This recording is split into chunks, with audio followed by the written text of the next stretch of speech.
Okay, we are live. So for those listening at home, welcome to the Live from the Sword Coast podcast. My name is Kevin Madison, and actually I'm not going to be your friendly dungeon master this evening.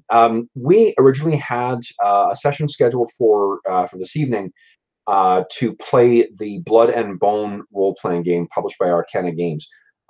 What ended up happening is that, for one week, after making characters for that game and talking about what we were going to do in the one-shot, we all kind of agreed that it's just we don't really want to play the game.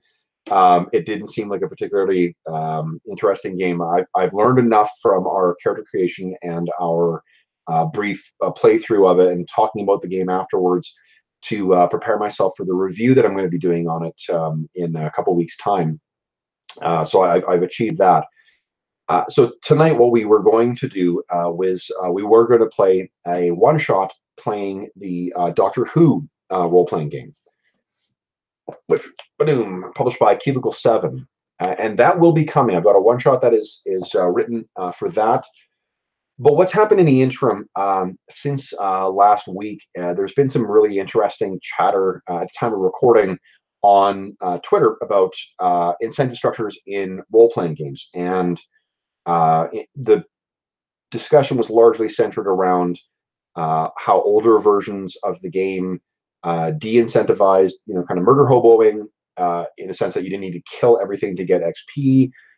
You could get gold, bring it back, and that was the primary source of your XP. That versus, handing out XP for killing things in like 3rd edition post, for how that incentive structures, or incentivize, I guess, decision making and prioritizing of goals in play. And then you compare that to the milestone system, where you're just going up when the DM says you're going to go up, and how that can lead to, at times, really poor incentive structures where players are feeling they're not sure why they're doing things they're doing, other than the fact that they're moving along at the speed of plot. So that's the stuff that's been rattling around in my head and in sort of our gaming circle for the last little while, to the point where we spent effectively what was supposed to be a bit of chatter at the beginning of the session talking about those issues, and our ongoing 4th edition Dungeons and Dragons game. It ended up being 2 hours worth of talking about that. And we forgot to go live, mainly because I wasn't sure. For one, I wasn't sure that was going to go the entire session.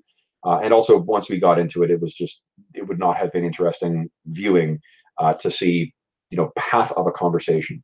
So I think what I'm going to do is I will be posting a video to kind of summarize those, the things we talked about and some of the ideas, as sort of a campaign journal, in particular in relation to, or how it relates to our, some of the games we're running right now, or and then to our ongoing 4th edition game, which I'm actually, I think that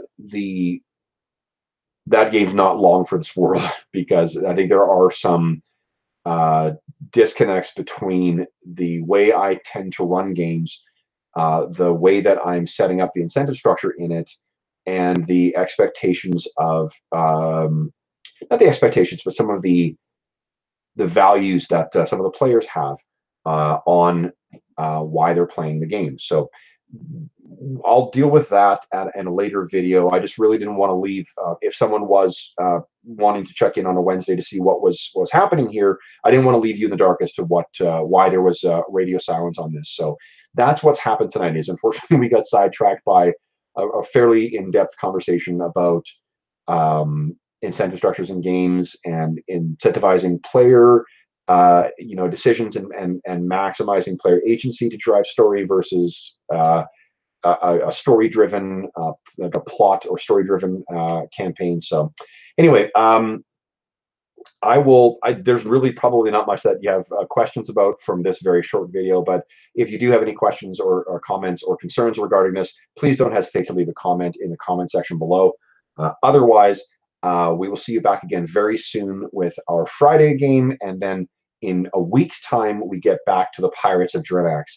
And hopefully we have the box set by then, so I can do an unboxing video of that very, very awesome product as well. So anyway, thank you very much for watching this video. If you did make your way through it, we have seen a lot of new subscribers come on for the channel in the last little while, and I really appreciate the subscriptions. I appreciate the attention, and in particular the attention, less so the feedback. I really greatly appreciate hearing from the folks who are watching the videos.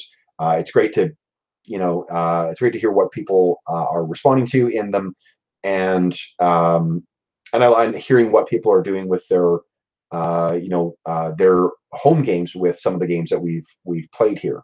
So again, thanks again, folks. Hope the rest of the week is a great one, and we will see you again soon with more actual gaming. Thanks.